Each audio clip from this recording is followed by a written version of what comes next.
decía, el Estudio 1 lleno de buenos amigos, de grandes comunicadores e investigadores.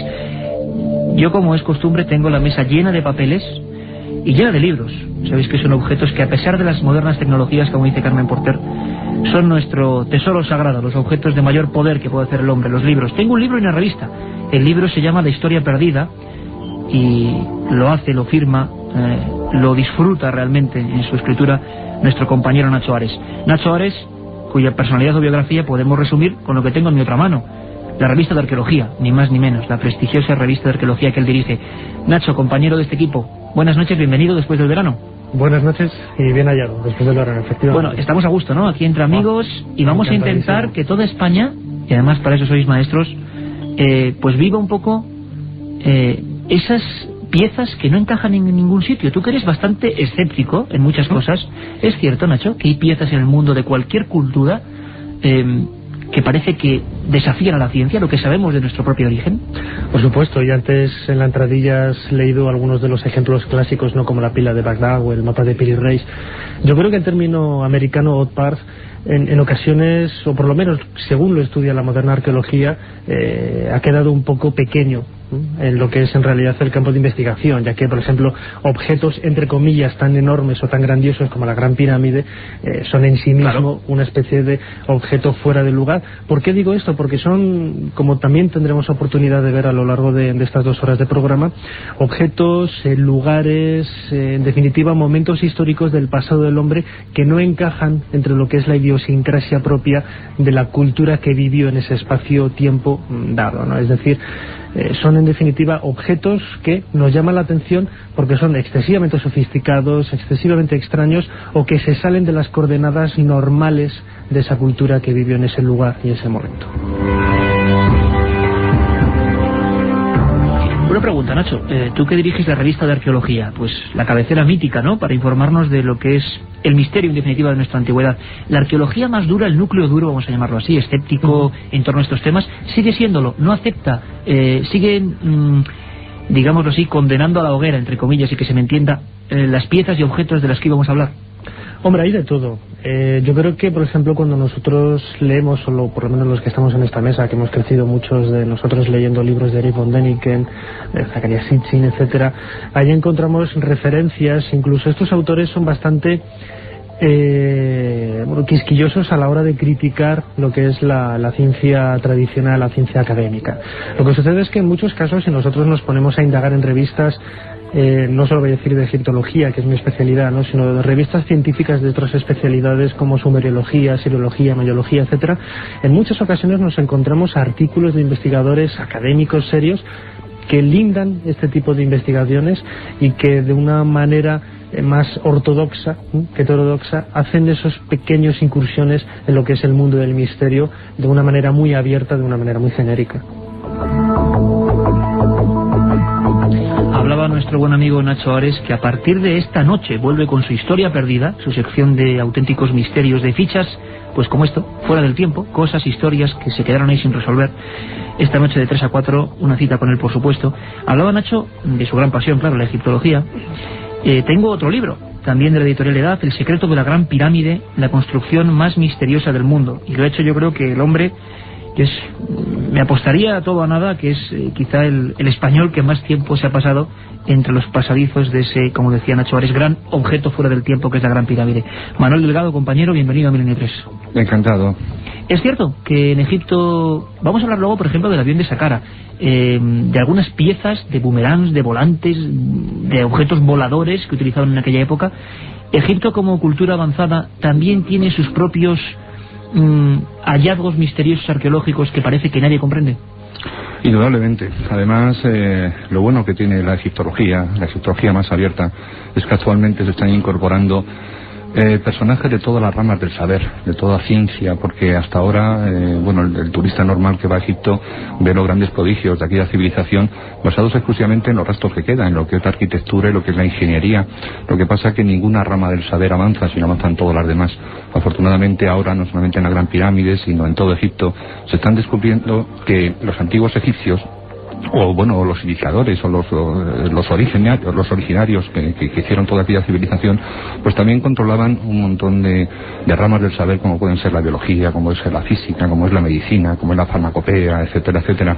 Pero a mí me parece, bueno, ya tendremos tiempo a lo largo del programa de basarnos un poquito en el dato y en los documentos que hay en los museos o fuera de ellos, pero me parece muy interesante lo que has dicho tú al principio, de hacerte ese tipo de preguntas, porque a fin de cuentas yo creo que cada uno encuentra lo que va buscando, y lo que pasa es que en algunos sectores de la arqueología oficial nos hacen cierto tipo de preguntas, o en algunos sectores de la ciencia, ¿no?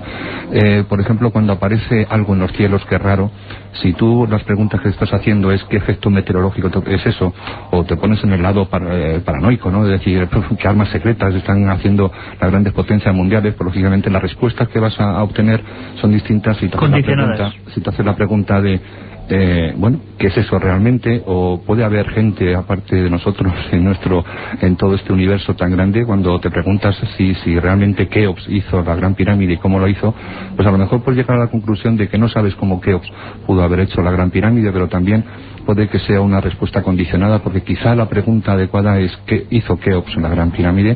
Me parece que los que sois responsables de este tipo de comunicaciones, en el caso tuyo con Milenio 3, en el caso de Javier Sierra con Más Allá, etcétera, pues sois los que detentéis la bandera de mantener este libre pensamiento para hacerte preguntas que, aunque duelan o aunque pertenezcan a veces en el territorio de la ciencia ficción, son preguntas que lógicamente están ahí.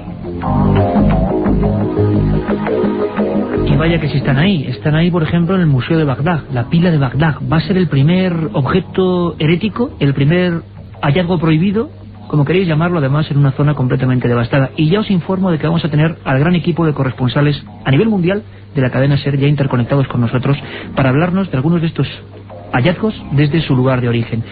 Y el último libro que tengo aquí, que no es su último libro escrito, por supuesto, es un auténtico viaje por no sé cuántos países, Javier Sierra, en busca de la Edad de Oro. Pues pero un montón, ¿verdad? Casi una veintena. Casi una veintena. Y buscando, entre otras muchas cosas, eso, los rastros de objetos, de historias que no encajaban en su tiempo, y que si pensáramos fríamente en lo que vamos a plantear hoy, pues nos haría hacer algo que es demasiado trabajoso, que es reestructurarnos lo que sabemos de nosotros mismos y nuestro pasado, de nuestro origen. Claro, yo intenté en ese libro, En busca de la Edad de Oro, no quedarme solo en la anécdota, en el objeto, o en la pieza, o en el edificio, o en la prueba arqueológica que no encaja, sino tratar un poco de leer qué es lo que había detrás.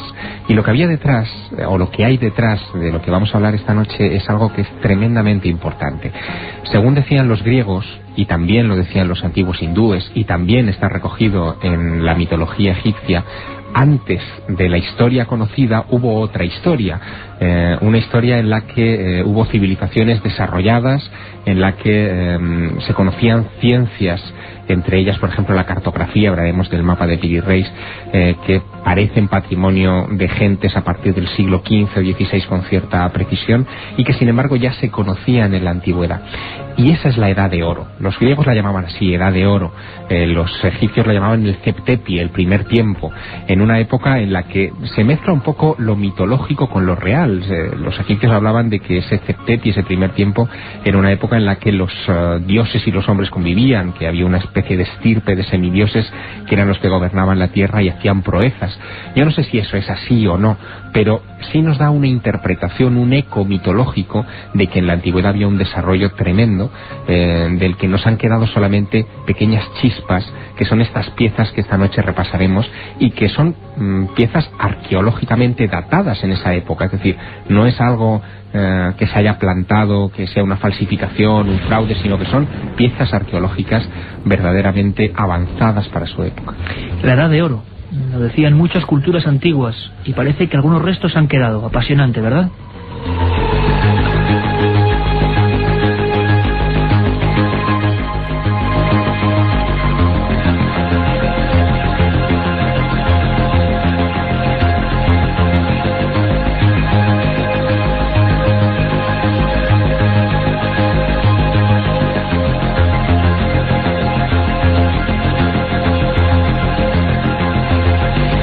Empezamos el viaje, compañeros. Todos atentos, la cadena SER se va a poner a buscar, a rebuscar, a recrear la historia de esos objetos perdidos. Y empezamos con uno realmente misterioso, realmente extraño, en un lugar, como decíamos, saqueado, y donde hemos empezado, en el norte de Irak, con esas excavaciones, esas prospecciones en busca, por ejemplo, de petróleo, y que se encontraron con otras cosas que no estaban en el guión.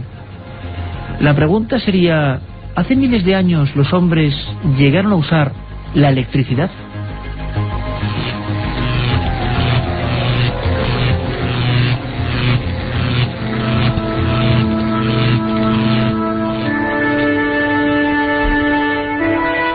Sí, eso mismo, la electricidad.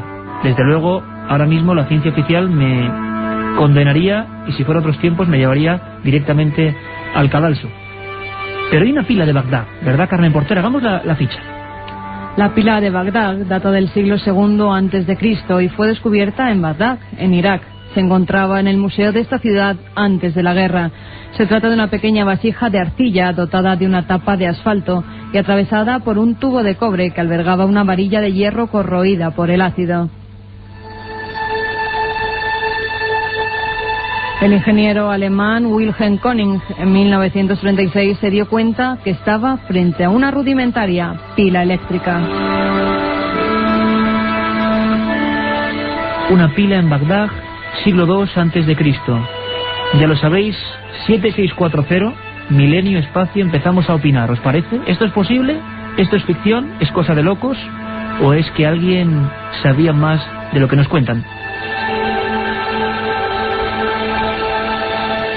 Vamos a ver, Nacho Ares, compañero. Y por cierto, tanto Javier como Manuel Delgado, en cualquier momento podéis intervenir. Esto quiero que sea una tertulia abierta, no hay ningún problema. Iremos haciendo las fichas de los casos.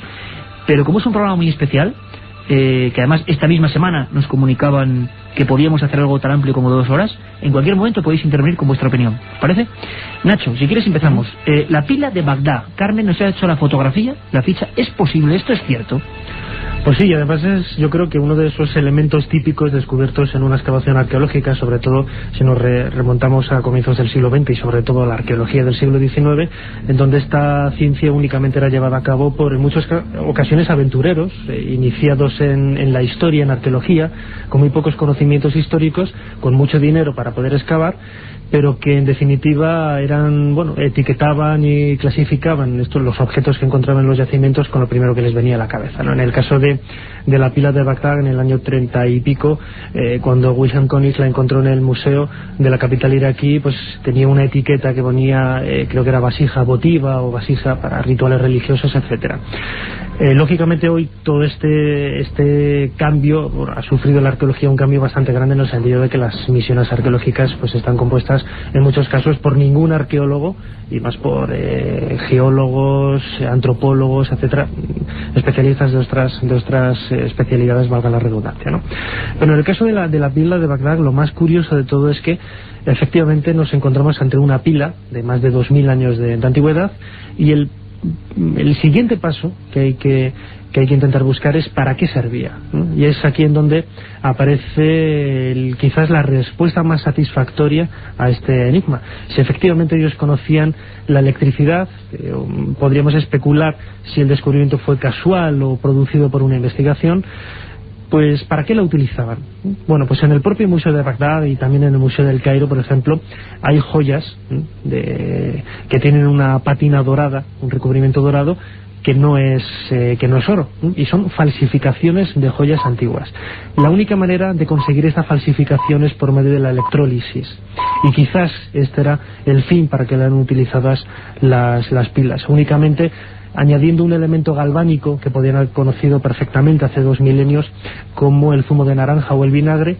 Esas pilas, las reconstrucciones de esas baterías que se hicieron luego en Estados Unidos, fueron capaces de producir una carga muy pequeña, apenas 0,5 voltios. Nacho, perdón, me estás diciendo que mucho tiempo después se vuelven a reconstruir estas pilas con los mismos medios y funcionan. Sí, la arqueología experimental, sobre todo a través de este ingeniero Wilhelm König, una vez de vuelta a Estados Unidos, reprodujo en laboratorio una copia exacta de esta pila, y él consiguió en laboratorio conseguir una carga eléctrica muy pequeña, como decía antes, de apenas medio voltio, pero lo suficiente para poder conseguir en un medio controlado pues falsificaciones de joyas como lo que él hizo. Javier, ¿y esto funcionó hace Bueno, funcionó 2200 años? Y en realidad es una mínima parte del enigma, porque estamos hablando de una vasija con un centro de cobre al que se le vertía, era muy emocionante las pruebas de Wilhelm König, al que se le vertía un poco de zumo de uva, de ácido, y era lo que provocaba esa reacción de 1,5 voltios, como las pilas pequeñitas de las grabadoras. Pero como te digo, eso es, si me apuras, electricidad primitiva. Hay otros ejemplos todavía más sorprendentes que nos hablan de un manejo de la electricidad a gran escala y que todavía hoy se nos ponen un poco los pelos de punta. Fíjate, para fabricar aluminio, el aluminio se hace con la bauxita y con el concurso de la electricidad.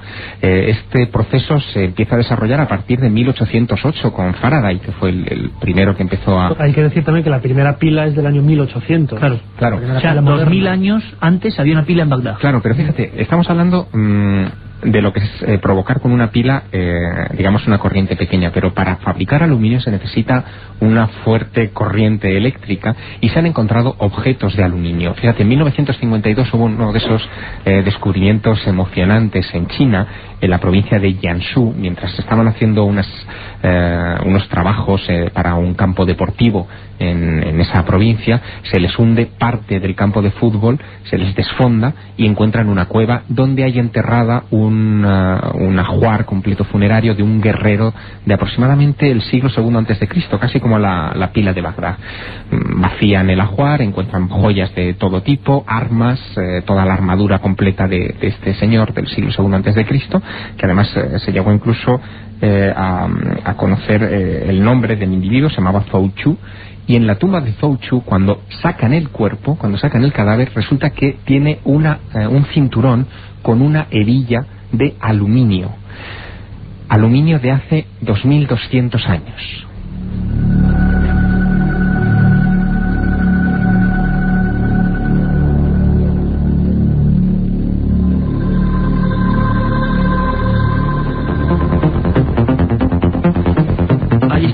Las preguntas. Aluminio hace 2200 años, y luego veremos cómo en Egipto, con Manuel Delgado, ha habido auténticos trabajos dignos de especialistas manejando auténtica energía eléctrica. Katia Rocha, ¿están llegando ya esos mensajes? Cuéntanos. Muchísimos mensajes, pues igual que ayer. Tienen que enviarlos al 7640. El coste del mensaje es 60 céntimos de euro más IVA. Y tienen que poner palabra clave milenio, espacio y el texto que quieran enviarnos. Por cierto, que sorteamos 5 libros de la Sábana Santa, editados por Edad, de Carmen Porter, dentro de la colección Archivo del Misterio. Algunos de los mensajes que hemos recibido: por ejemplo, Juan Carlos de Toledo quiere saber si han seguido las investigaciones del Arca de la Alianza y también qué ha pasado con la réplica de Barcelona. Ana desde Miami nos pregunta sobre las huellas del río Paluxy. Vamos a hablar de ello, que esté pendiente. Capitán desde Marbella nos pregunta que qué novedades hay sobre la Atlántida. Y Marcos de Madrid, que si es verdad que en el mapa de Piri Reis venía reflejada ya la Atlántida. Y por último, Cris y Susana desde Barcelona preguntan si el cronovisor es un OPA.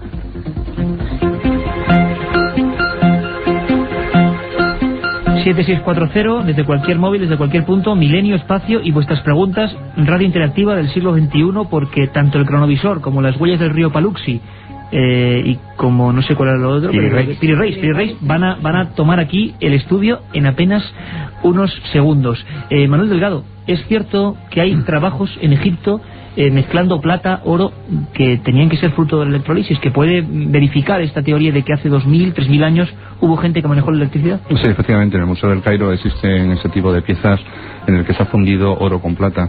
Por la diferencia de fusión de estos dos materiales, pues lógicamente la única forma de hacerlo es por electrolisis, y eso implica el conocimiento de la electricidad. A mí me gustaría saber un poquito, ahondar un poquito más en la pila de Bagdad, ¿no? Se ha mencionado que podíamos especular sobre el conocimiento de la electricidad de lo que construyeron la pila, y yo no tengo la menor duda de que una pila de Bagdad o cualquiera de las cosas que hablaremos ahora de Egipto, pues si no tienes el conocimiento previo del funcionamiento, jamás, o sea, una pila de Bagdad no sale de un árbol. Pues generación espontánea no sale, desde efectivamente, luego. Tienes que saber primero lo que tienes que hacer para luego construirlo, ¿no? En Egipto tenemos muchas razones para pensar que también conocían electricidad de muy alto nivel. Lógicamente estamos en un terreno absolutamente resbaladizo, ¿no? Pero bueno, si tenemos en cuenta que todavía no sabemos exactamente lo que está pasando hoy en día en el mundo, si no sabemos exactamente lo que le pasó hace 2 años con el 11S, ya están saliendo ahora un montón de investigaciones diciendo un montón de cosas, si no sabemos nuestra propia historia, la actual, cómo vamos a remontarnos 5.000 o quizás más años para saber lo que ocurrió allí. Yo no creo que en Egipto se manejara todo ese tipo de conocimientos bajo un nivel popular, ¿no? Cuando se dice que la civilización egipcia era una civilización muy avanzada, yo creo, y si no, pues Nacho, Javier, que me lo digan, yo creo que el 99% de la población no conocía los jeroglíficos, incluso para aprender. El 99%, dice, o sea, solo iniciados tenían un acceso a la ciencia, ¿no? Para aprender jeroglíficos tenías que entrar, en muchísimos casos, digo, en las primeras dinastías y hasta el Imperio Medio, pues tenías que entrar primeramente en la escuela de sacerdotes, que era donde se manejaba todo ese tipo de energía. Es decir, que si hablamos de energía y hablamos de electricidad en el Antiguo Egipto, no estamos hablando de que las casas de los egipcios tuvieran electricidad. Lo que sí estoy convencido es que estos pequeños grupúsculos, que desde Egipto, yo creo que hasta hoy prácticamente, Javier, ¿verdad?, han surgido de una manera muy minoritaria, de una forma muy oscura, que se han ido transformando en diversas sociedades secretas. Yo creo que eso sí tenían y detentaban ese tipo de conocimiento. Por ejemplo, en el templo de Dendera tenemos un montón de relieves en los pasillos que comunican con el techo. El techo del templo de Dendera es uno de los pocos que se pueden visitar de los templos, y allí tenemos el caso de una electrolisis a gran escala, ¿no? Tenemos un montón de rayajos en el suelo hechos con picaduras, y bueno, los rastros que tienen estos rayajos, que son de 3 metros, 4 metros, que se van entrecruzando entre sí, pues nos da la prueba de que allí se habían instalado una especie de líneas de cobre fundido y de plomo fundido. También en todo ese alrededor del templo existe una pequeña valla de unos 40-50 centímetros con un lugar por donde se introducía un líquido y por otro lado por donde salía. Bien, en la escalera que da acceso a esta terraza, pues se ve como los antiguos sacerdotes llevaban algo muy parecido, lo hemos visto en muchas representaciones, algo parecido a lo que es el Arca de la Alianza. Y cuando la subían para arriba iba cargada, porque uno de los símbolos del antiguo Egipto relacionados con la energía era siempre la serpiente, ¿no? Entonces, cuando bajaba del techo del templo, bajaba por otra escalera, ese arca ya no tenía las serpientes, es decir, que de alguna forma se había cargado en el templo, no sabemos todavía cómo, se había descargado en el techo, haciendo posiblemente un sistema de electrolisis a alto nivel, y se bajaba por el otro lado descargada. ¿Esto hace cuántos años, Manuel? ¿Más o menos? Bueno, el templo de Dendera, corregidme si no, es aparentemente es de época tolemaica, pero posiblemente los ptolomeos hicieron una reconstrucción de un templo mucho más antiguo. Hay algunos autores que afirman que según algunas pieles de gacelas encontradas en el Museo del Cairo, yo todavía no las he visto, pero algunos así lo afirman, se dice que Keops ya hizo una reconstrucción del templo de Dendera. Miles de años. Miles de años. Antes de pasar a otra de nuestras fichas, vamos a conectar con Francia y con nuestro corresponsal José María Patiño, que nos va a hablar de una historia apasionante, de Glöcel. Vamos a escucharlo desde allí. ¿Se sabe algo de la pila? Con todos estos saqueos que ha habido en Bagdad, con la guerra, yo no sé si hay noticias sobre ella. Es una pieza que no sabemos si continúa o desaparecido, ¿no? Parece que ha desaparecido. Las últimas noticias que habían llegado hasta mí es que la pila se le había perdido a la pista. Quizá no porque la hayan saqueado, porque no era un objeto atractivo de ninguna clase, sino probablemente porque la rompieron o se rompió en los procesos de saqueo, ¿no? Bueno, pues ahora os pido, compañeros, a todos mucha atención. Vamos a conectar con París. Vamos a escuchar a nuestro corresponsal, a José María Patiño, hablar de otra cosa que nos preguntaban constantemente el viernes a través de los mensajes. Glöcel, un nombre muy extraño. ¿Qué es Glöcel? Vamos a escucharlo. Glocelianos y antiglocelianos, breulianos contra morletianos. La historia del lugar arqueológico de Glöcel está plagada de enigmas, pero también de miserias y rivalidades humanas. Todo comienza en 1924, cuando dos agricultores, Claude Fradin y su nieto Émile, encuentran una fosa con restos humanos mientras roturan con un arado su terreno situado a una veintena de kilómetros al sur de Vichy, en el macizo central francés. El tesoro que creen haber descubierto en un principio se resume en varios objetos, entre ellos unas tablillas grabadas que al entender de los agricultores no tienen ningún valor. Vuelven a enterrarlos y siguen con sus faenas, pero ese mismo año, en verano, el hallazgo despierta el interés del padre Breuil, responsable de Bellas Artes, y de un médico de Vichy, el doctor Morlet, que va a mantener una disputa personal que acabará perjudicando al propio Glossel. El hecho es que las tablillas grabadas encontradas por los campesinos tienen entre 5.000 y 6.000 años de antigüedad, lo que contradecía la tesis recién publicada ese mismo año por el epigrafista René Dossot de que la escritura había nacido en Fenicia 1600 años antes de Cristo. Este desfase oficial va a servir para que las autoridades arqueológicas de la época pongan en duda la verosimilitud de Glossel y acusen a los Fradán de haber fabricado ellos mismos los objetos encontrados. Pese a que la acusación carece de fundamento, la duda va a pesar hasta los años 70, cuando diferentes estudios confirman que los objetos hallados van de los 17.000 años de antigüedad a los 1.500 e incluso alguno data de la Edad Media. Entre ellos, los más destacados son las inscripciones que se pueden leer en las tablillas y huesos y que presentan semejanzas con otros alfabetos encontrados en Italia y Portugal. Muestras de una lengua preindoeuropea, preetrusca, la repetición de símbolos e inscripciones de los objetos de diferentes épocas otorgan una unidad al lugar arqueológico y sustentan la teoría de que Glossel, situado en el denominado Campo de los Muertos, sería un lugar de culto mágico en el que se habrían ido reagrupando las 2.500 piezas encontradas hasta ahora con procedencias diversas. Las recientes investigaciones aéreas del lugar muestran indicios de la existencia de otros sitios arqueológicos vecinos aún sin desenterrar y que sin duda aportarán más piezas y nuevos interrogantes.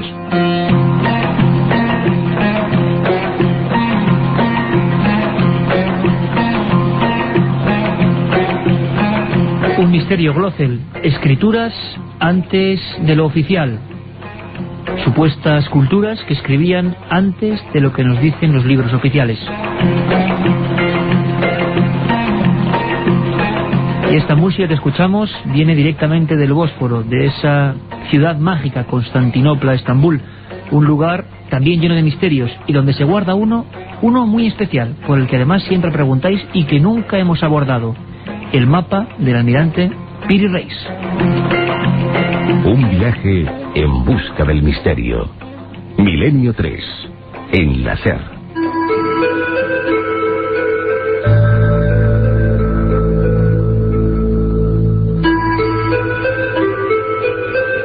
Carmen Porter, para que todos los oyentes de Milenio 3 lo tengan claro, ¿qué es el mapa de Piri Reis? Deberíamos hablar de los mapas de Piri Reis. Fueron descubiertos en 1929 cuando el Palacio Topkapi en Estambul estaba siendo remodelado para convertirse en museo de antigüedades. Su director, Halil Eldem, descubrió que habían sido trazados por el marino Piri Reis, un almirante turco de la flota otomana del siglo XVI.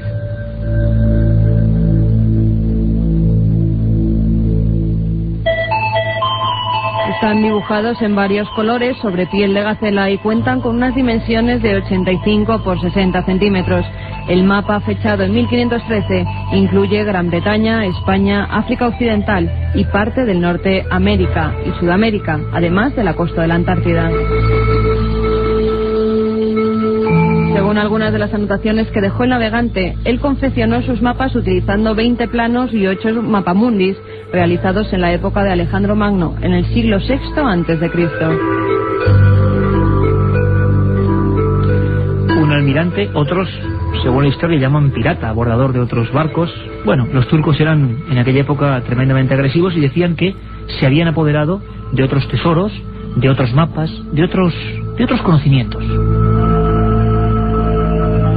Yo sé que al compañero Javier Sierra, director de la revista Más Allá, autor de En busca de la Edad de Oro, que lo publicó Grijalbo, sé que le apasiona tanto el mapa de Piri Reis, que se ha marchado varias veces. Creo que todos los que estamos aquí hemos estado en Turquía, y tú te empeñaste hasta el último segundo en tenerlo entre las manos. Javier, ¿cómo es? ¿Qué se siente? ¿Qué se siente ante el mapa de Piri Reis? Es un fetiche. ¿Hacemos la fotografía? Hacemos la fotografía. Si cualquiera de nuestros oyentes viaja hoy a Turquía y cambia inmediatamente su dinero por liras turcas, se va a encontrar con que el billete de 10 millones de liras turcas, allí todo va por millones, tiene en su reverso el mapa de Piri Reis. Si además viaja hasta el Museo Naval de Estambul y se acerca a una de sus paredes exteriores donde hay piezas de la artillería clásica durante la Segunda Guerra Mundial turca, etcétera, va a encontrar un mapa de unos aproximadamente 6 metros de alto en piedra que representa el mapa de Piri Reis. O sea, que los turcos reconocen cierto orgullo con ese mapa. Todos los barcos de la Marina Mercante turca tienen el mapa de Piri Reis puesto, en vez de la chica Playboy, pues tienen el mapa de Piri Reis en el camarote del capitán. Y además, si visitas cualquier embajada, cualquier oficina de turismo turca, cualquier sitio, vas a encontrar una representación del Atlas, porque hay varios mapas, como decía antes Carmen Porter, del Atlas de Piri Reis. Pero si uno va al Museo Topkapi de Estambul, donde supuestamente fue encontrado en 1929, y pregunta por el mapa de Piri Reis, le van a enseñar los puñales de los sultanes, las coronas, los cetros de los sultanes, las sillas de los sultanes, pero no le van a enseñar el mapa de Piri Reis.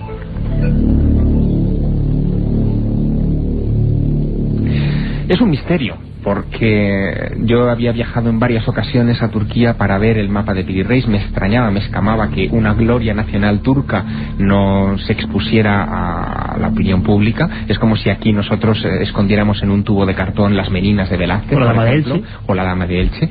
Y después de mucho insistir, de crear casi un conflicto diplomático entre dos ministerios, el de turismo y el de cultura, finalmente conseguí una cosa que, bueno, la verdad fue muy emocionante.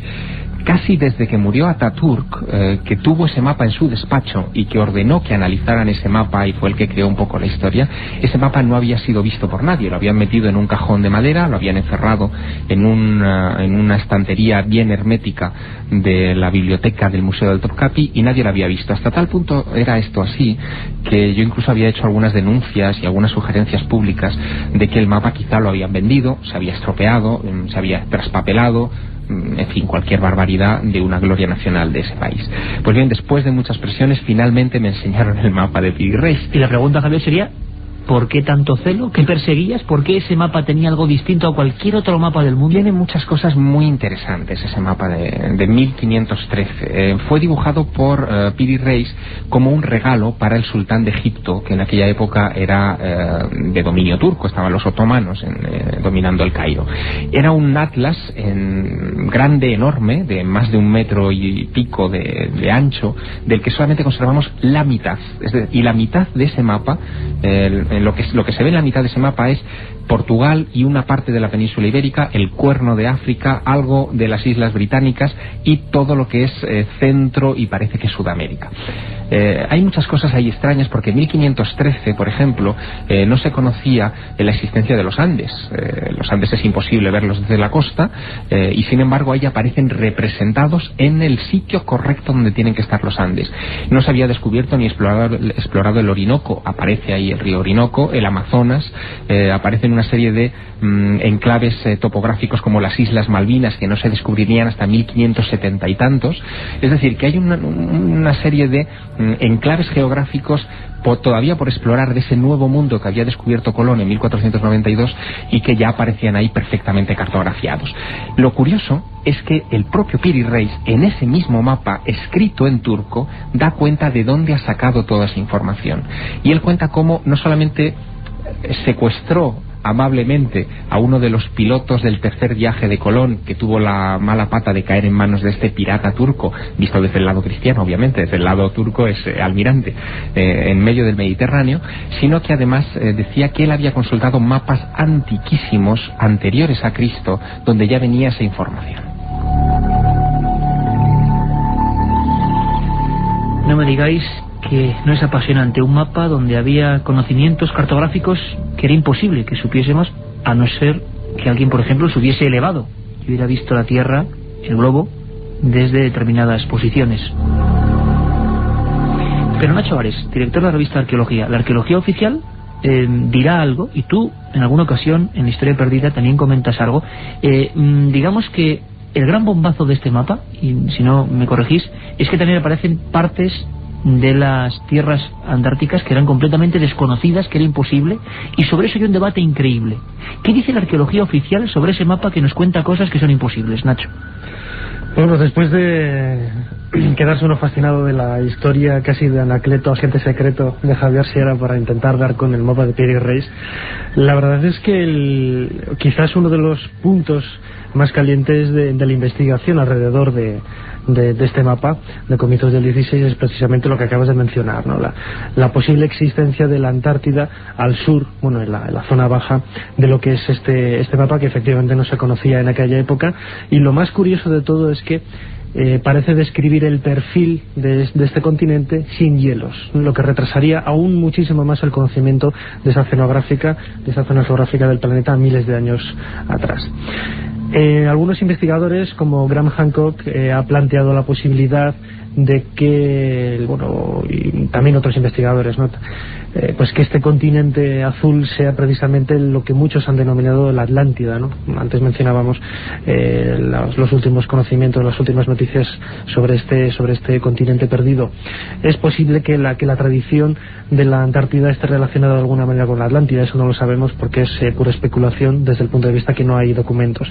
Lo que sí que es cierto es que es muy difícil que esta parte del mapa de Piri Reis sea efectivamente la Antártida, por un par de hechos básicos que, bueno, yo tengo aquí anotados, que refleja muy bien Robert Schoch, un geólogo estadounidense. Es que si nosotros eliminamos los miles de millones de toneladas de hielo que tiene hoy el continente de la Antártida, el perfil que tendría no tendría ningún parecido en absoluto con lo que aparece en el mapa de Piri Reis.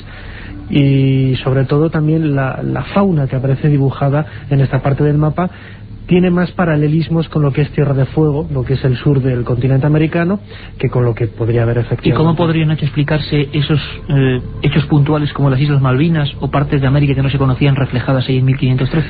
Eso es quizás los grandes enigmas que plantea este mapa. Efectivamente, si nosotros tenemos una lista de problemas planteados por este auténtico Old Parth, hay algunos que se pueden eliminar, pero hay otros, como comentaba Javier ahora, las Malvinas, el Órnico, etcétera, que no tienen respuesta a la ciencia actual.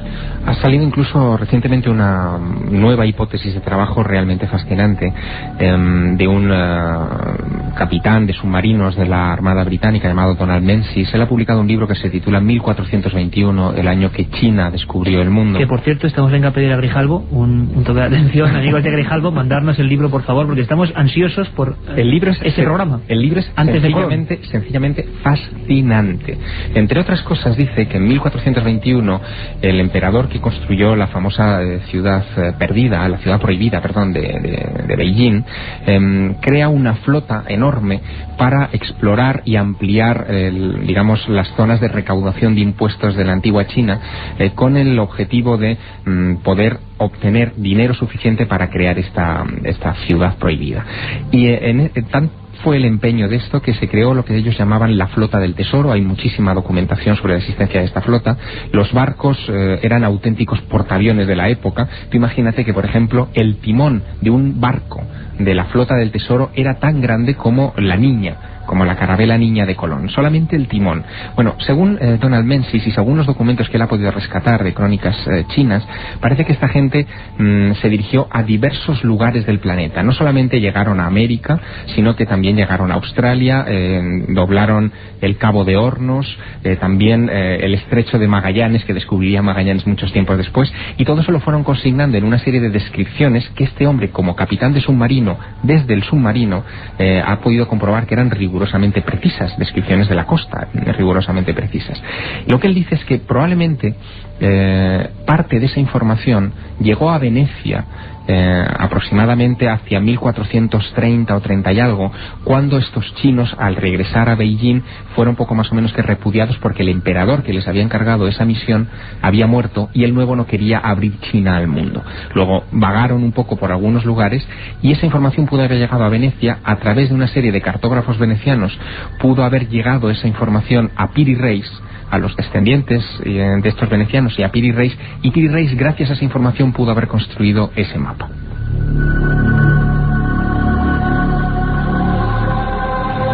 Si os parece, quedan 5 minutos para las 10. Vamos a pasar rápidamente a algunas preguntas que los oyentes están realizando ese 7640, poniendo Milenio en su móvil y directamente poniendo su cuestión, su opinión. Hay una pregunta que flota, ¿nos visitaron a alguien en la antigüedad o hubo tecnologías desconocidas que se han perdido por completo? ¿Sí o no? ¿Ficción o rotunda realidad?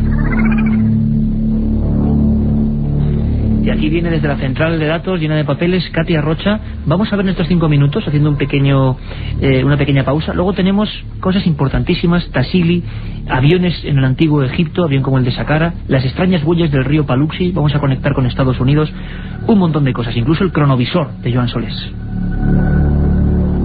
Joan Solés, el corresponsal, no es que él hiciera el cronovisor, sino era el padre Ernetti. Katia, cuéntanos, ¿preguntas para nuestros invitados o planteamientos concretos? Bueno, sobre todo saludos. Algunos preguntan por el estado civil. Bueno, el 7640 hay que mandar mensajes, milenio, espacio y el texto libre. Por ejemplo, Javier Sierra le manda un saludo, un premiado con el viaje a Roswell de Expediente X. Caramba, Tú sabrás lo que regalas. Año 97, octubre del 97, viaje a Roswell. Bueno, pues pregunta sobre las lentes halladas en Nuela, en Egipto, que sirviera un instrumento para el láser. Lentes láser, muy brevemente, Manuel Delgado, o óptica avanzada en el antiguo Egipto. ¿Hay detalles de eso o no? Que yo sepa, no. Hay una lente que está en el Museo Británico, está en el Museo Británico, que es la lente, fue encontrada en el One, que es una lente muy pulida, muy perfecta, que forma parte de una tradición antigua realmente de lentes. Este es un asunto que se está investigando mucho y que, se llega a afirmar ya con datos que hasta el propio Nerón veía el circo gracias a unas gafas que él utilizaba. Sí, únicamente matizar que efectivamente en Egipto se ha encontrado muy cerca del Fayum hace varias décadas una lente parecida a la lente de Layard, una lente de aumento que justifica la existencia de estos conocimientos en óptica tan sofisticados en el antiguo Egipto. Bueno, también nos preguntan un seguidor desde Vitoria sobre las pisadas humanas junto a los dinosaurios. Vamos a hablar ahora mismo de eso, las huellas del río Paluxy. Bueno, también sobre los jeroglíficos, que incluyen, en algunos de ellos incluyen objetos volantes pilotados, que si esto es cierto. Ahora hablaremos de eso. Manuel, ¿hay objetos extraños volantes misteriosos entre los jeroglíficos egipcios? No sé si entre los jeroglíficos, pero sí entre las pinturas de muchísimas tumbas. Por ejemplo, nosotros tenemos referencias de 6 tumbas en el Valle de los Reyes, entre las que están Ramsés III, Ramsés IV, Ramsés VI y Ramsés XI, en el que aparecen este tipo de hipótesis, ¿no? Con todo el problema que puede significar, ¿no? Venga, vamos rapidísimo. Carlos nos pregunta sobre las apariciones de barcos en el desierto. También nos preguntan sobre libros sobre este tema que podamos recomendar a nuestros oyentes. Bueno, aquí tenemos unos cuantos, ¿no? En busca de la edad de oro, Javier Sierra, Grijalbo. Hay que deletrear, nos pide uno de ellos que deletreemos, por favor, la editorial. Grijalbo. El secreto de la Gran Pirámide. Me parece que se refería a edad. Edad, perfecto, acabado en F, sí. Estamos llenos de libros de historia, de investigación. El secreto de la Gran Pirámide, Manuel Delgado, editorial Edad, El archivo del misterio, La historia perdida, también de Edad, y por supuesto En busca de la edad de oro. Pero habría muchos más, por ejemplo ese 1421. Y algunos clásicos donde los haya, todos los hemos leído, son muy polémicos. Yo sé que Nacho y Javier y Manolo tienen una gran devoción por él. Hablaremos de él en un programa, si queréis. Erich von Däniken, ¿no? Y En busca de El oro de los dioses, Recuerdos del futuro. Bueno, ahora mismo os vamos a dejar con los servicios informativos y pronto regresamos en apenas 5 minutos con un montón de cosas. Cronovisor, pisados junto a dinosaurios. Juanjo Benítez nos va a describir lo que es el Tassili y 1000 cosas más. Os esperamos, Milenio 3.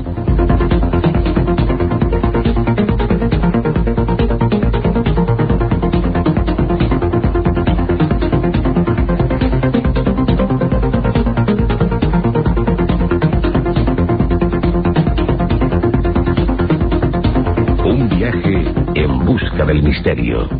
Milenio 3, en la SER.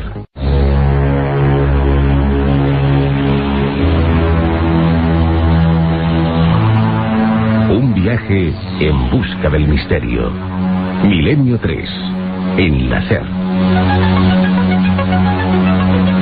Y aquí continuamos, claro que sí, aquí estamos en el estudio 1 de la cadena SER, un buen grupo de investigadores, de amigos, pues relatándoos lo que se sabe, lo que se está investigando ahora mismo sobre esos objetos malditos, los OPARS, objetos, pinturas, escrituras fuera del tiempo.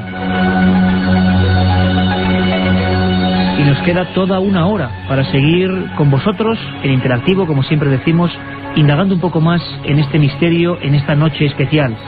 7640, la palabra milenio, espacio, y ya estamos haciendo los primeros porcentajes. ¿Creéis que en la antigüedad fuimos visitados por otras extrañas civilizaciones? Y por supuesto, cualquiera de vuestras preguntas, casos de este o cualquier tema, como hicimos el viernes, a Manuel Delgado, Nacho Ares y Javier Sierra. Como en ese 7640 nos preguntabais por huellas humanas junto a dinosaurios, seguro que mucha gente habrá dicho, caramba, ¿qué es esto? ¿Qué herejía es esta? Bueno, hay una historia apasionante, las huellas del río Paluxy, que generaron gran polémica, como todos estos objetos que íbamos a vivir, a visitar, a indagar en ellos. Nos lo cuenta, como no, Javier del Pino desde Estados Unidos. Las huellas, atended, escuchad, es impresionante, del río Paluxy. Buenas noches. Hay varias muestras de objetos anacrónicos en el territorio de Estados Unidos y en general acaban convertidas en objeto de batalla entre evolucionistas y creacionistas, entre ciencia y religión. Hacia 1880, por ejemplo, en el estado de Colorado, un ranchero que buscaba carbón en la ladera de una colina volvió con un cargamento que sacó a unos 90 metros por debajo de la superficie. Al regresar a casa, empezó a partir los trozos de carbón y de uno de ellos saltó un dedal de hierro. Tenía las mismas muescas que tienen los dedales modernos que se usan para coser.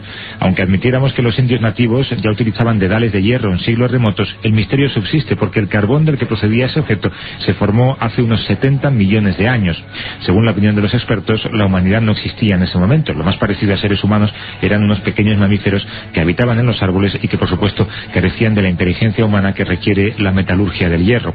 En el año 67, en el siglo pasado, se encontraron huesos humanos en una mina de Colorado y junto a ellos una punta de flecha de cobre de 10 centímetros de largo.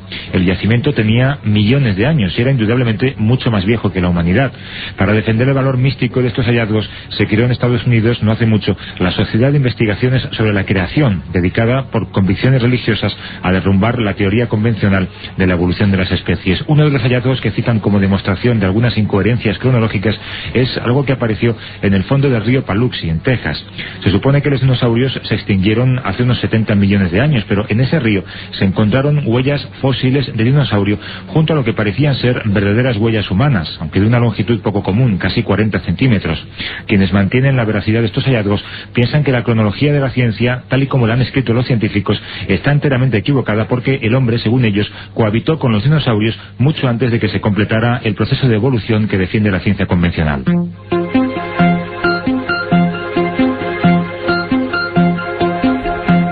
Huellas muy grandes, humanas, junto a dinosaurios. Parece increíble, pero no es el único caso. Haremos programas especiales sobre el misterio que nos preguntáis ahora mismo, sobre Ica, en Perú.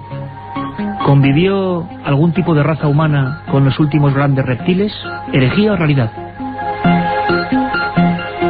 Y ahora muy rápidamente, antes de volver con nuestros amigos, vamos a hacer un pequeño recorrido por lo que hicimos, una ojeada rápida el viernes. Sabéis que ha cambiado la temporada, muchos amigos de Milenio 3 todavía no saben dónde ubicarnos.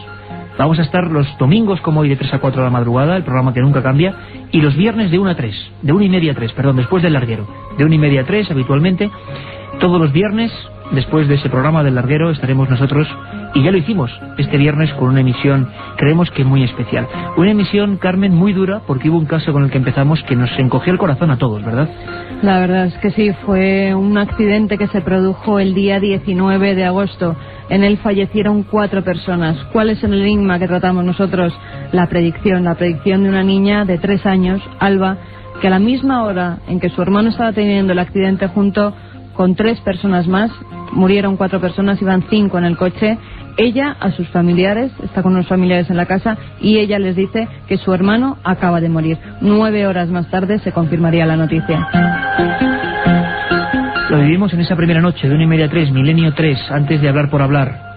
Y fue muy duro, os lo aseguro, fue muy duro, porque era una pequeña línea publicada por El País en una gran noticia de sucesos terrible. El accidente ocurre en La Pedriza, hacia las 2 de la tarde. Hasta la medianoche casi no se confirma. Y esa niña, Alba, va a sus familiares y les dice que acaba de ver el accidente, que acaba de morir su hermano y sus amigos. La confirmación fue terrible. Y hablábamos esa noche, es un pequeño corte con Encarnación Llerena, la madre de Alba, la madre de esta niña que tuvo la premonición. Sí, la cría estaba viendo pues lo de las motos, porque estaban echando lo de las carreras de motos por la tele, y ella en ese momento le dijo al abuelo que su tata y Rafa había muerto. Y el padre, pues, para que el abuelo no escuchara eso, porque le dijo el abuelo, anda niña, no digas esas cosas. Claro, pues el padre se la llevó para la comida, para que diera de comer, pero en cambio le volvió a repetir al abuelo que Citate Irra se había muerto.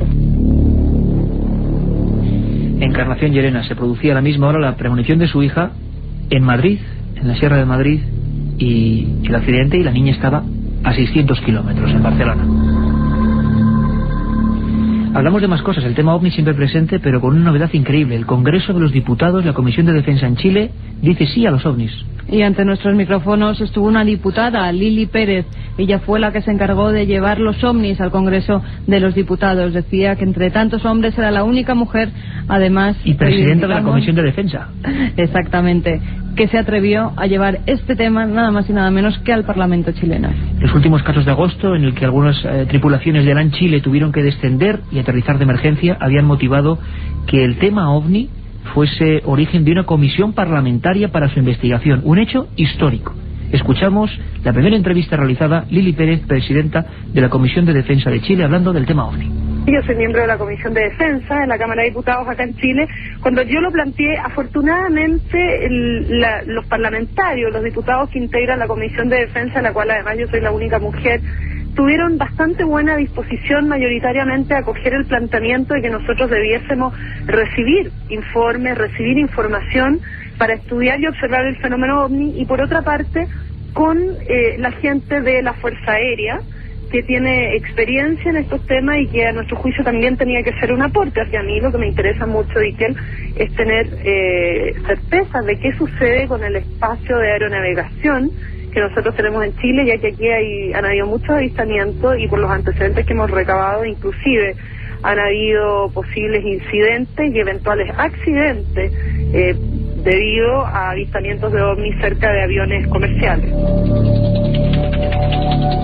Hicimos en ese 7640 una encuesta y decía más o menos que el 60% de los amigos que habían mandado ese mensaje creían en los ovnis como procedencia extraterrestre. El 40% hablaba de viaje en el tiempo, artilugios militares desconocidos o, por qué no, confusiones en el cielo.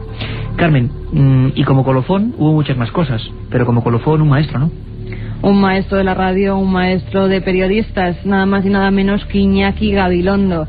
Estuvo otra vez ante los micrófonos de Milenio 3, ya nos dio suerte en esa andadura que comenzamos el 1 de junio del año pasado, y esta vez también quería estar aquí en esta nueva temporada contándonos en una entrevista íntima pues lo que normalmente no cuenta a la gente.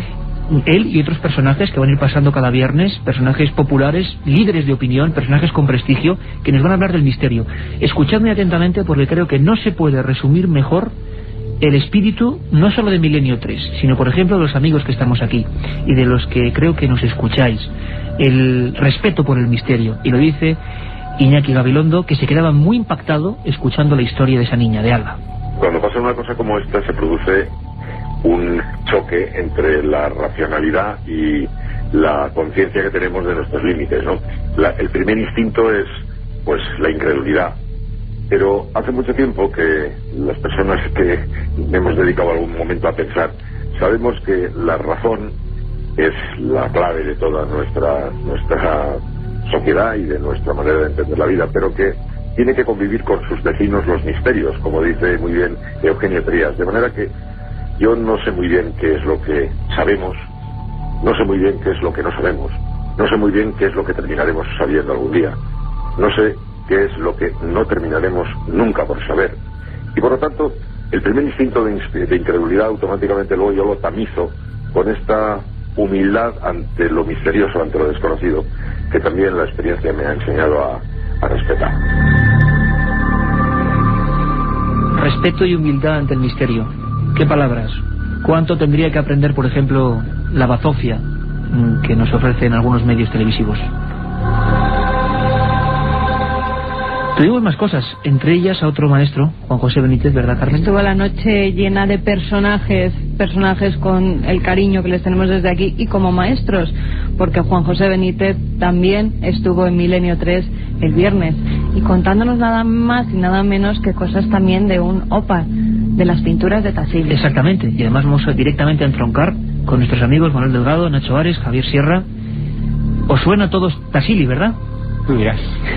Un lugar donde parece que se concentran todos los misterios. En un minuto escuchamos a Juanjo Benítez que os lo digo, los viernes de 1:30 a 3 se pasará repentinamente para hablarnos de sus puntos preferidos, de sus misterios favoritos, de su planeta encantado. Así va a ser la serie que el 5 de octubre comience. Menudo lujo, ¿verdad? Tener a Juanjo en Milenio 3. Pues ahí va a estar. Esto es lo que nos contaba y ahora opinamos. Y vosotros también, por supuesto. El lugar es además muy adecuado porque es una inmensa meseta, parece un gran portaaviones, de unos 1800 metros de altura, y tiene la longitud prácticamente de Cádiz a Madrid. Hay 700 kilómetros. Es un lugar al que se llega con muchas dificultades, porque se necesitan como mínimo pues entre 4 y 6 horas para subir andando. Y bueno, digamos que a efectos de una observación o de una investigación de seres de otros lugares que quieren comprobar, experimentar con los nativos, con la gente que está en la edad de piedra, es un lugar ideal. Y hay una especie de objeto ovoide que está en el suelo del que salen llamas, y por delante de este objeto hay un ser con una escafandra, con una especie de mochila a la espalda y un tubo que une esa escafandra con ese objeto que está detrás. Y este individuo está arrastrando hacia sí o hacia la nave a 4 mujeres, una de ellas con un niño, de perfil negroide, desnudas, que evidentemente, bueno, para los arqueólogos no hay explicación, pero para nosotros, para la gente que tiene un mínimo de investigación y de estudio sobre esto, está bastante claro. Es un rapto. Un viaje en busca del misterio. Milenio 3, en la SER.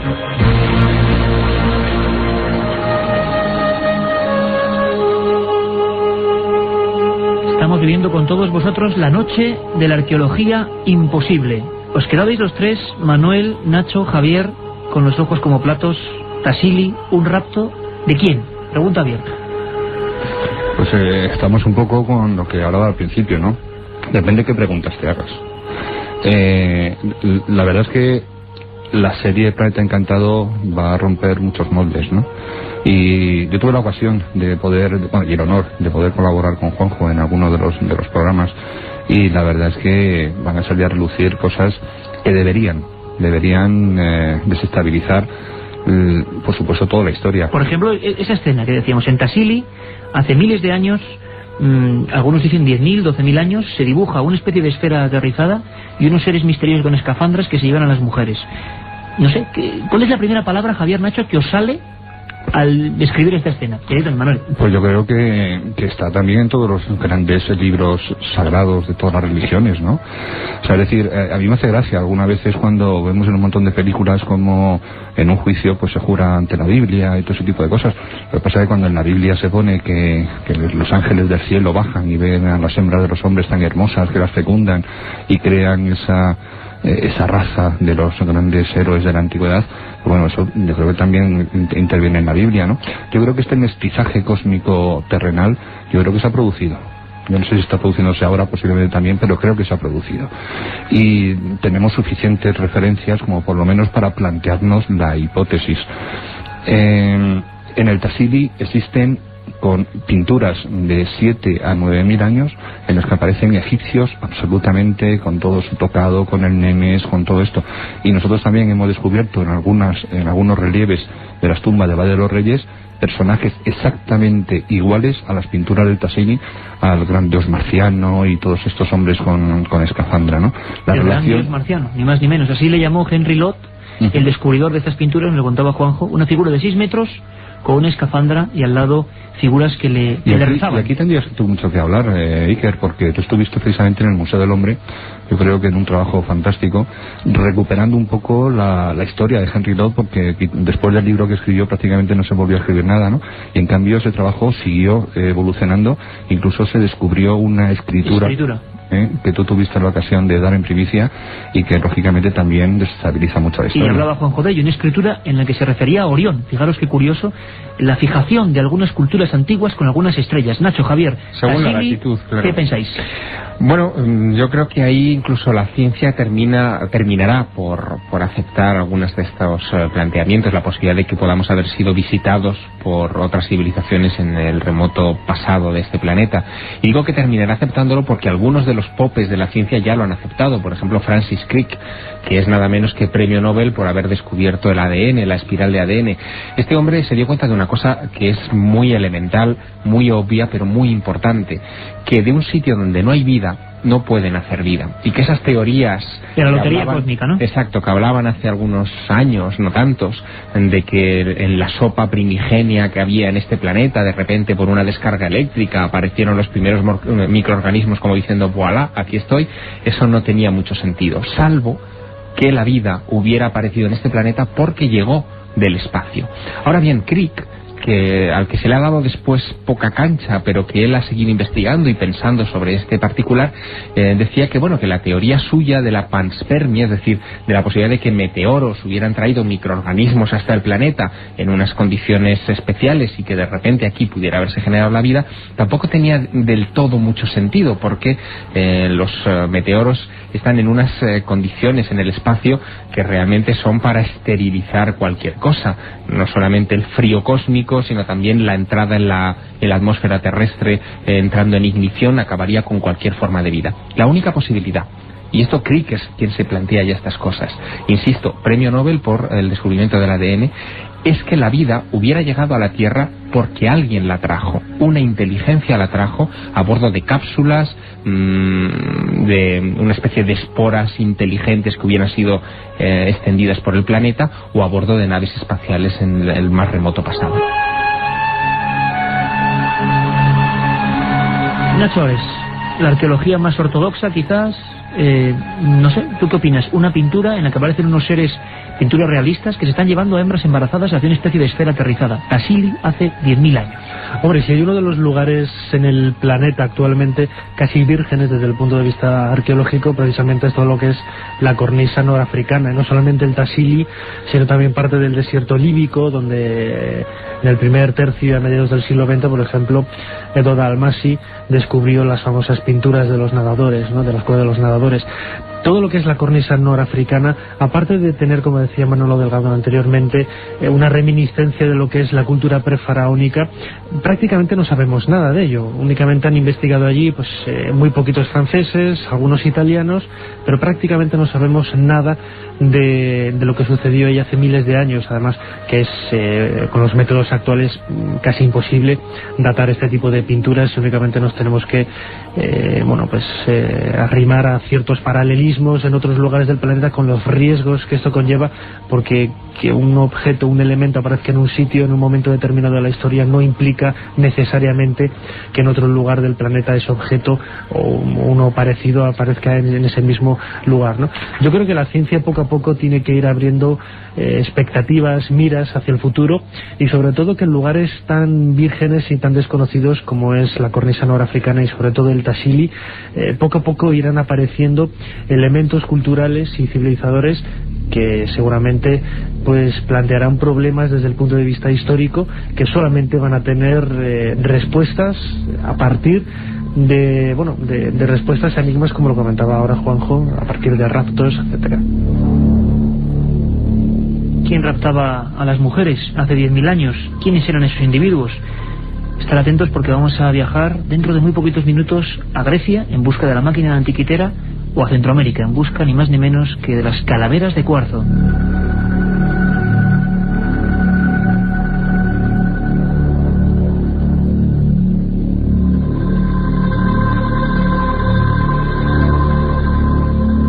A punto de llegar a la frontera de las 10:30, temas cada vez más apasionantes, crónicas, documentos, ahí están. Katia Rocha, ¿qué dice la gente? Es 7640, poniendo milenio y luego lo que queráis. Milenio Espacio de Solibra 7640. Pues por ejemplo nos preguntan sobre la lanza de Longinos. También nos preguntan si hay conexión entre Egipto y los mayas a través de las pirámides canarias. También te ¿Se sabe algo de eso, Manuel, Nacho? Conexión maya-egipcia siempre ha sido un gran tema, absolutamente. ¿no? Absolutamente.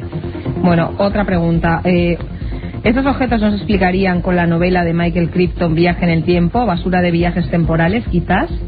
También otro oyente nos pregunta sobre los grabados del astronauta y el guerrero de Palenque. Hay otra novela muy buena, aparte de la de Michael Crichton, acaba de salir, que es El origen perdido, de Matilde Asensi, donde se habla, entre otras cosas, del mapa de Piri Reis, de las huellas del río Paluxy, de los aymaras, de Tiahuanaco, de todas las cosas que no encajan y que, Matilde encaja en la ficción, ¿no? Alfonso desde Madrid nos dice que él piensa que todo esto tiene que ver con que la humanidad ha sido creada gracias a inteligentes extraterrestres. Para aprender se necesitan maestros. Inteligentes extraterrestres. Sí, inteligencias. No, voy a tirarles un poco de las orejas a los inteligentes extraterrestres y que nos han creado ellos, ¿no? También hay otras opiniones que van con la de Alfonso. Nos dice Iván Aymerich: creo que nos visitaban de otros planetas para darnos su sabiduría. Y otros hace la pregunta a otro oyente: si nosotros hacemos experimentos, ¿por qué no podemos ser nosotros fruto de un experimento extraterrestre? Pues ya lo sabéis, 7640 Milenio, espacio lo que queráis, y esos 5 libros de la Sábana Santa. Y por cierto, cualquier tema que queráis del misterio que queráis que planteemos en futuras semanas.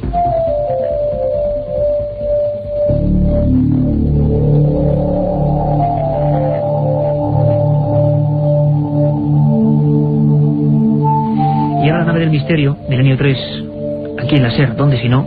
Vamos a viajar ¿hacia dónde? Hacia Grecia. Y estas músicas de esa tierra griega seguro que le traen buenos recuerdos a nuestro compañero, el viajero del programa, Carlos Barroso, que a pesar de que está un poquito convaleciente, él no quiere perderse nada. Acaba de poner casi pie a tierra en España y estuvo investigando en torno a la máquina de antiquitera. Compañero Carlos, buenas noches. Hola, buenas noches, Iker. Buenas noches al equipo, a los invitados y por supuesto a los oyentes. Estamos encantados de que estés con nosotros. La gente nos pregunta por ti en los SMS y decimos que no, que dentro de muy poco la voz de Milenio 3 va a regresar. Carlos, la máquina de antiquitera, uno de los grandes misterios, el gran misterio de Grecia.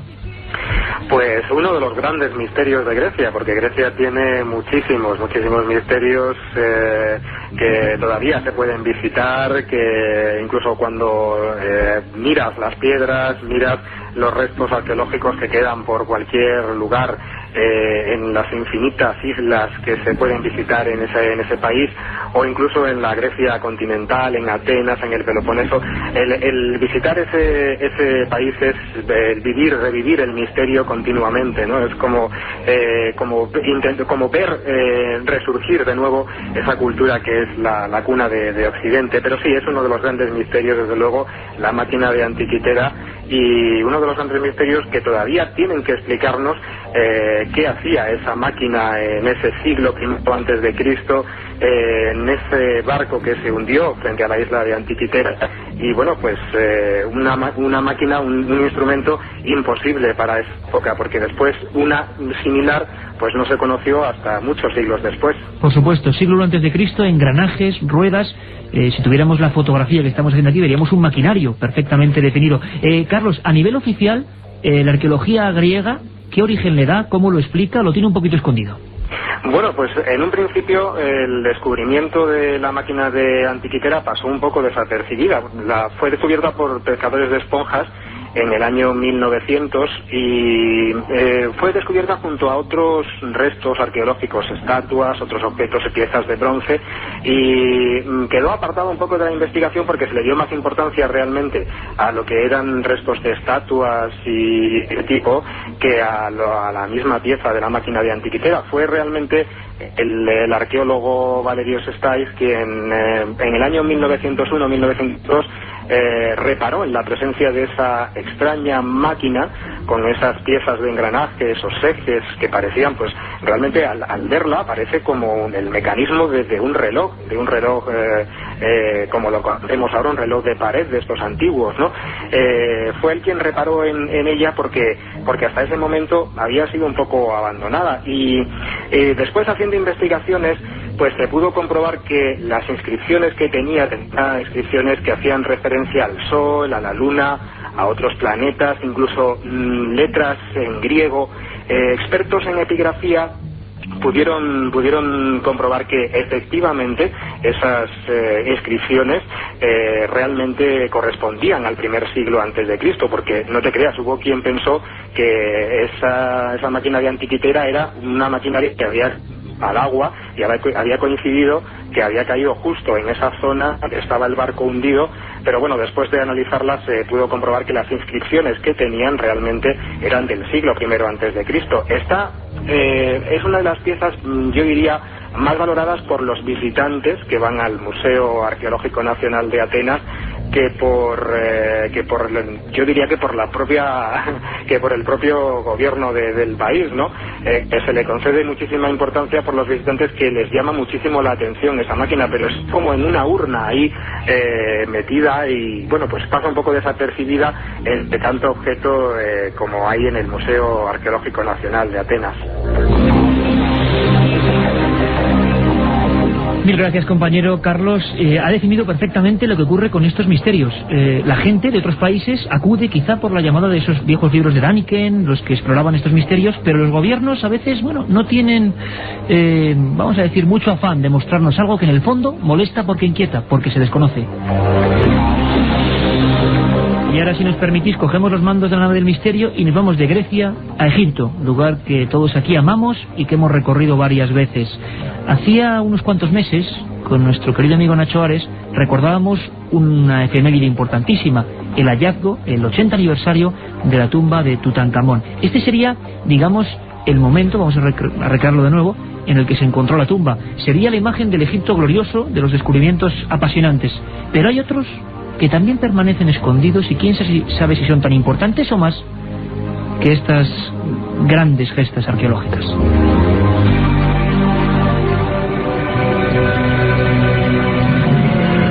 Carter,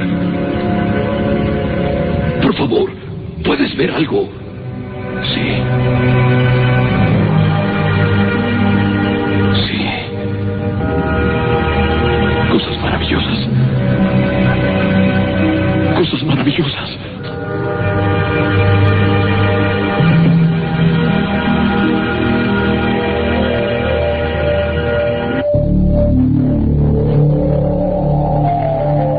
Revivimos con la carne de gallina, todos los que estamos aquí presentes, el momento en que Carter descubría esa especie de hallazgo increíble, ¿no?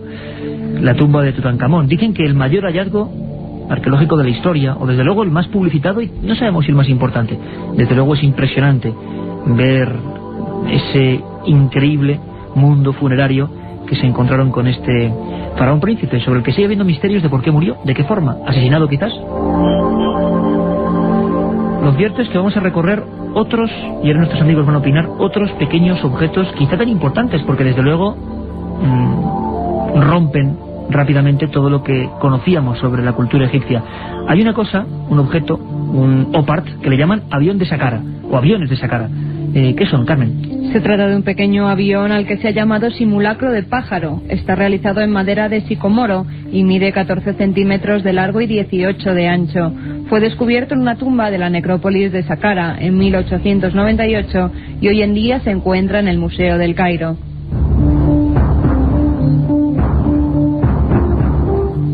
En un principio se pensó que se trataba de la figura de un halcón, pero algo la diferenciaba de las demás. Las otras eran de aves halladas en el lugar y no tenían un ala izquierda un poco más grande que la derecha, o la cola, que en este caso es vertical, a diferencia de la de cualquier ave, que es horizontal, y presenta una forma oblicua que facilita el vuelo. Compañeros, lo mismo. Circuito abierto, levanta la mano Nacho Ares. Por un pequeño matiz, el pájaro desde hace varios años está desaparecido, no está en el Museo del Cairo. Voló. Salió volando. Más de uno también se planteó la posibilidad de que fuera una falsificación, pero lógicamente en 1898 no existían aviones, ni siquiera por la más remota idea de que pudieran tener diseños de este tipo. Lo que es el pájaro de Saqqara entra un poco lo que es uno de esos objetos que, como decíamos al principio del programa, muestran una serie de características que no encajan con lo que es la cultura que supuestamente lo diseñó, ¿no?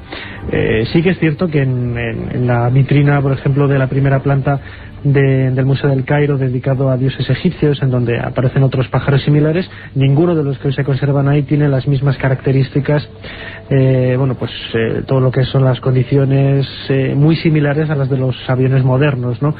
Que yo tampoco soy ingeniero aeronáutico ni nada parecido, pero lo poco que he leído, sobre todo a la investigación de este pájaro, los aviones modernos que muchos creemos que tienen las alas iguales, pues no las tienen iguales, tienen una serie de medidas para se correspondía perfectamente y volaba realmente. Dicen que hubo pruebas. Se sometió a un túnel aerodinámico, exactamente. Hubo varias pruebas del doctor Mesija, que fue el que hizo todas los test para comprobar que era un objeto aerodinámico, y lo era, pero digamos que también tiene unos primos este pájaro al otro lado del Atlántico, que son unos objetos de oro que se encuentran en el Museo Nacional, en el Banco Nacional de Bogotá, en Colombia, que pertenecen a culturas locales y que también tienen ese aspecto aeronáutico extraño, o sea, alas, casi se parece más que a los aviones comerciales normales, que sería un poco el caso del pájaro de Saqqara, casi se parece más a los aviones invisibles F-117, a los cazas invisibles, con las alas triangulares, el timón alto, en fin, un prodigio de la aeronáutica que debe tener aproximadamente unos 1.200 años de antigüedad, lo suficiente como para considerarlo un OPART, que no lo hemos dicho, pero significa Out of Place Artifacts, es decir, en inglés, objetos fuera de lugar, ¿no? Yo estoy convencido, como decía antes, que los egipcios no dominaban muchísimas de las técnicas que son necesarias. Pero, para... ¿esto para qué serviría? Manuel, lo que está preguntando todo el mundo. ¿Este bien en concreto sería una muestra de aeromodelismo en la antigüedad? Es que es una cosa incomprensible. No, estoy convencido de que ellos no sabían que eso podía volar. Como tampoco estoy convencido, porque así lo hemos estado estudiando durante 3 años, que los boomerangs encontrados en la tumba de Tutankamón, ellos los tenían, todas las reproducciones que se han hecho de los boomerangs de la tumba de Tutankamón tenían forma aerodinámica, volaban, pero que ellos jamás supieron que ello volaba. Hemos encontrado a lo largo de Egipto 23 representaciones en tumbas con gente que tiene boomerangs en la mano, y primero lo tienen cogido al revés, y segundo están dando en la cabeza a un pato, o están incluso atacando al enemigo, pero nunca sin soltarlo de la mano. Es decir, tenían objetos que tenían unas características, en este caso aerodinámica perfecta, pero que no lo utilizaban. Yo estoy convencido que a los antiguos egipcios les llegó los flecos de un conocimiento mucho más antiguo, y que me estoy acordando ahora también de Botdaniken, cuando afirmaba que en aquellas islas de Nueva Guinea, Papúa, etcétera, cuando las guerras mundiales empezaban a aterrizar los aviones del ejército norteamericano, y que los tomaban como dioses, y que incluso reproducían de aquellos aviones con paja, etcétera, ¿no? Y entonces, pues bueno, yo estoy convencido que todo ese conocimiento les llegó como flecos, pero que ellos no sabían ese conocimiento. Existe un análisis que estamos haciendo ahora, un estudio que llevamos haciéndolo ya varios años, que es asemejar la técnica de la crionización con la técnica de la momificación. Yo estoy convencido que Ramsés II, que está ahora allí en el Museo del Cairo, jamás volverá a la vida en ese renacimiento, en ese renacer que afirmaba su religión, pero estoy convencido que a lo mejor ese conocimiento que ellos aplicaban para hacer la ceremonia de la momificación, son tantísimas las coincidencias que tienen con una crionización, y no será posible. Crionización que, si me permites, Manuel, es el hecho, bueno, para que todo el mundo se entienda, de congelar algunos cuerpos para que en el futuro se mantengan perfectamente, para que en el futuro, exacto, la famosa leyenda urbana, para que luego se hagan los procesos de la ciencia sobre ellos, ¿no? ¿Tú crees que hay una similitud de ese conocimiento?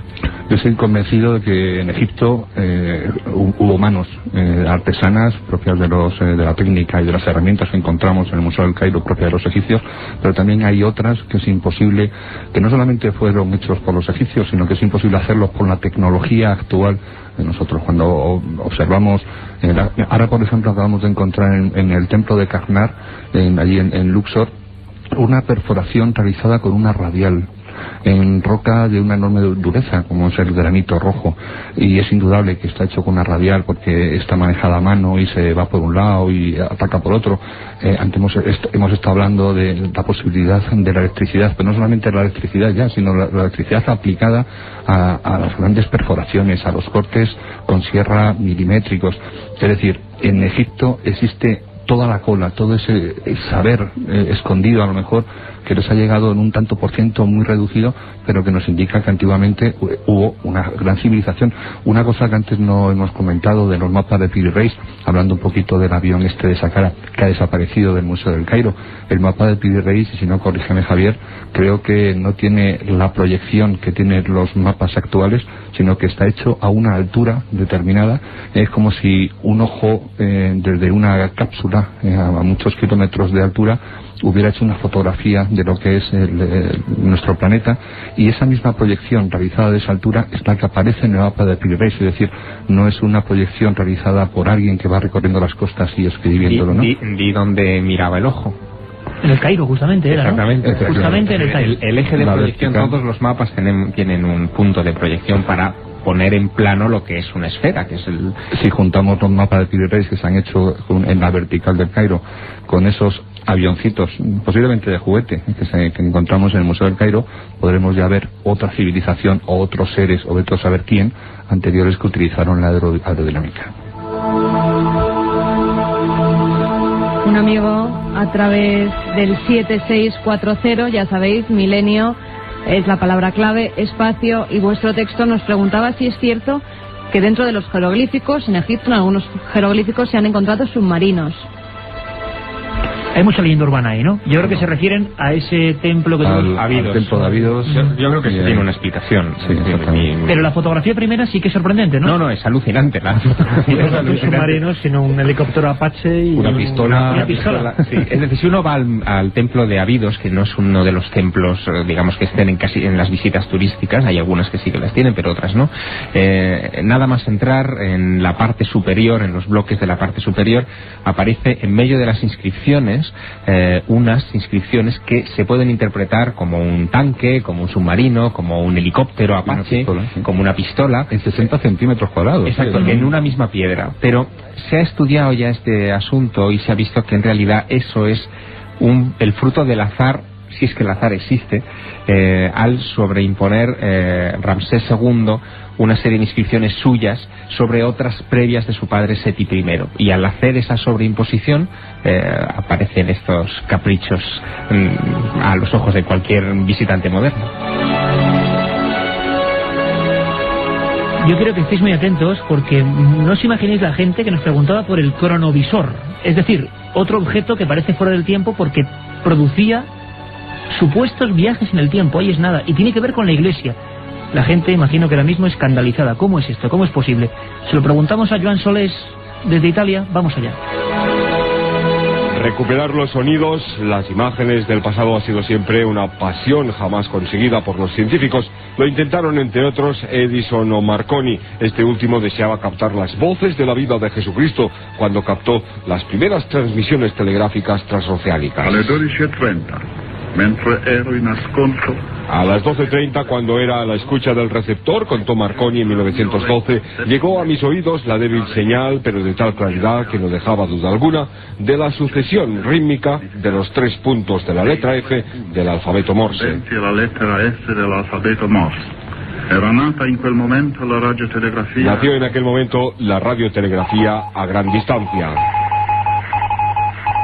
Viajar al pasado o conseguir sus sonidos sigue siendo un sueño. En los años 50, el benedictino Pellegrino Ernetti, del monasterio de San Giorgio, cerca de Venecia, habló de su máquina del tiempo, de antenas de un material desconocido, un mecanismo para dirigirlas y un complejo sistema de grabación, que captaba sonidos del pasado retenido en el ambiente etérico. Pero el Papa Pío XII prohibió que siguieran estos experimentos del padre Ernetti y sus colaboradores. En algunas pinturas de siglos pasados encontramos elementos extraños, imágenes de satélites o computadoras astronómicas científicas que permiten intuir que el tiempo es una dimensión por la que podríamos desplazarnos. Viajar al pasado no parece posible, pero sí al futuro, si una persona pudiera alejarse lo suficiente de la Tierra a la velocidad de la luz. Al regresar, habría pasado muy poco tiempo para esta persona y, en cambio, mucho tiempo lineal en nuestro planeta. El padre Ernetti asegura que el pasado no desaparece porque retiene parte de la energía que tuvo cuando fue generado, cuando fue presente, y por consiguiente, en teoría, imágenes o sonidos podrían ser recuperados.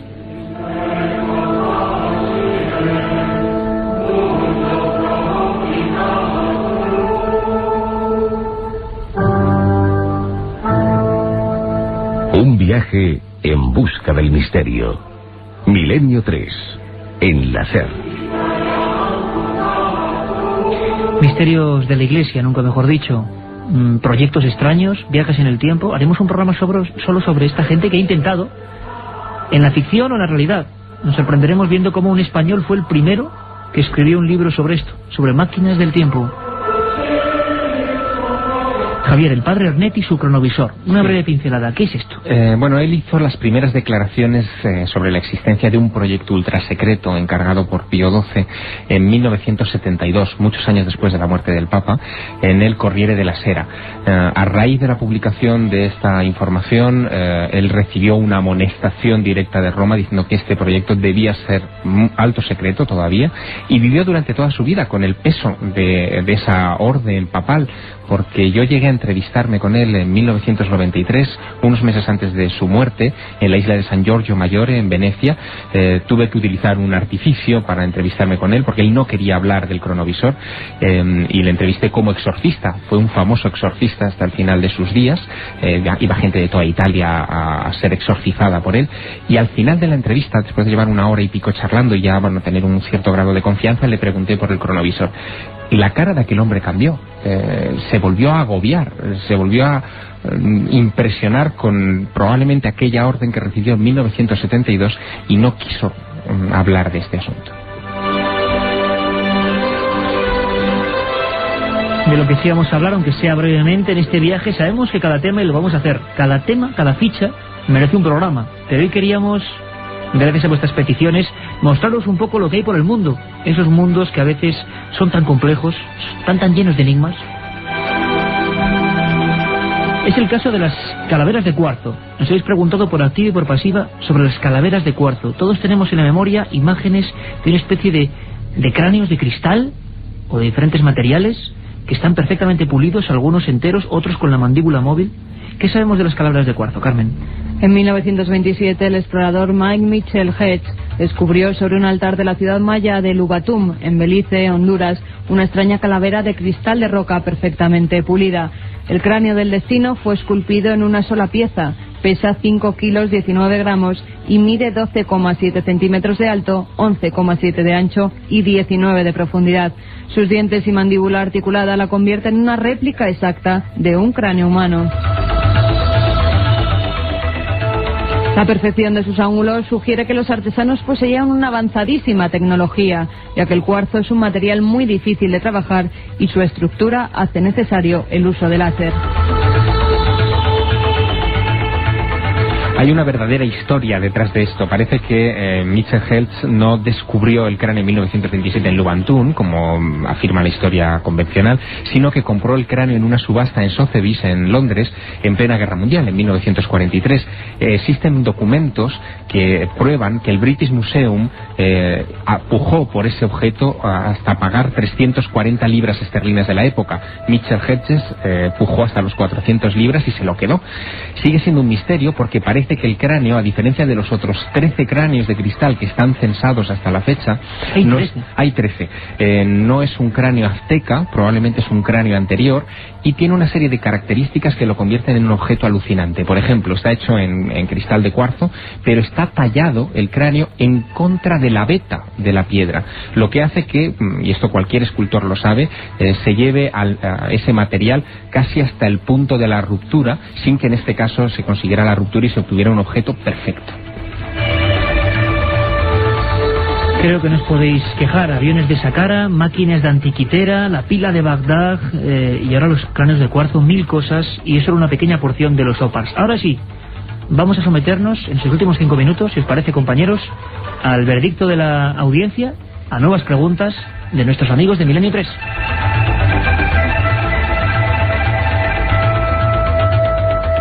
Katia, ¿vamos con ello? ¿Muchos más mensajes al 7640? Pues sí, incluso más mensajes todavía que ayer. Por ejemplo, desde la Tierra de Carmen, Juan Jesús Larraldi, desde Torrevieja, nos pregunta sobre la representación de San Miguel de Aralar en forma de ángel con escafandra. Venga, rápido, esto es casi como una lotería.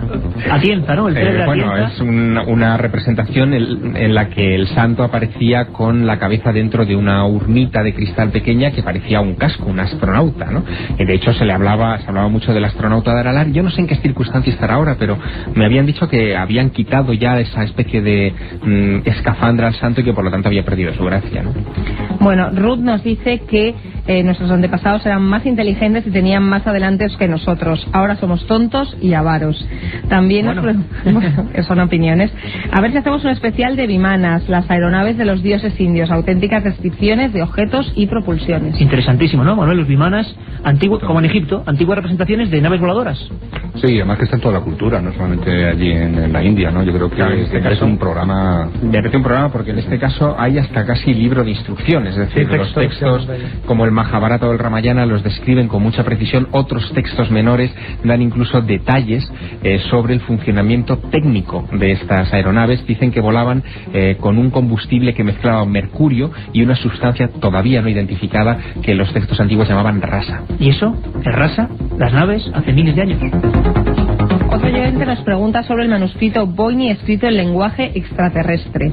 Bueno, yo creo que es mucho aventurar, ¿no? El manuscrito Voynich, yo creo que tenemos que invitaros a un programa de libros o manuscritos malditos, ¿no? También es mucho aventurar. En cualquier caso se trata de un texto criptográfico que no ha podido ser descifrado hasta la actualidad. Muchos incluso, después de intentarlo incluso con modernos ordenadores, es un manuscrito del siglo XVII, si no recuerdo mal, o XVI, han llegado a la conclusión de que el señor que lo pintó debía estar chalao y que se inventó directamente el código, porque no hay manera de poder entender lo que quiso contar. ¿Cuántos temas apasionantes que nos proponéis? Igual, exactamente, como la isla de Pascua, como dice Manuel Delgado. Bueno, por ejemplo, Rudy, tirarnos un poco de flores, lo siento, alguno bueno tenemos que decirnos. Programa más interesante, enhorabuena, seguir así en esta línea. Bueno, pues vamos a seguir así, tenéis que seguir escribiéndonos, 7640, seguimos el domingo. Una pregunta, ¿no? Javi de Sevilla quiere que contestes a esto. ¿Vais a ir vosotros al Congreso Nacional de Periodismo del Misterio? Amiga, Carmen Porter. Pues sí, vamos a ir. Allí estaremos los días 12, 13 y 14 de septiembre. Se hacen, como ya sabéis, en Fuengirola, en el Palacio de la Paz, en el recinto ferial. Y lo organiza nuestro buen amigo Luis Mariano Fernández, corresponsal además de Milenio 3. Algunos de los que estamos aquí, Manuel Delgado, Iker Jiménez, Francisco Contreras, también nuestro corresponsal, José Guijarro, Lorenzo, muchos amigos nos vamos a reunir allí. Enrique de Vicente, Javier porque está de viaje, creo, ¿no? Yo estoy en las islas, en La Gomera, los escucharé desde allí. Pues eso, que tenemos una cita los días 12, 13 y 14 de septiembre en el Palacio de la Paz, en el recinto ferial en Fuengirola, Málaga. Las últimas investigaciones, un buen grupo de amigos y como siempre el misterio, la investigación y como dice el icono de este congreso, periodismo del misterio. Eso lo dice todo.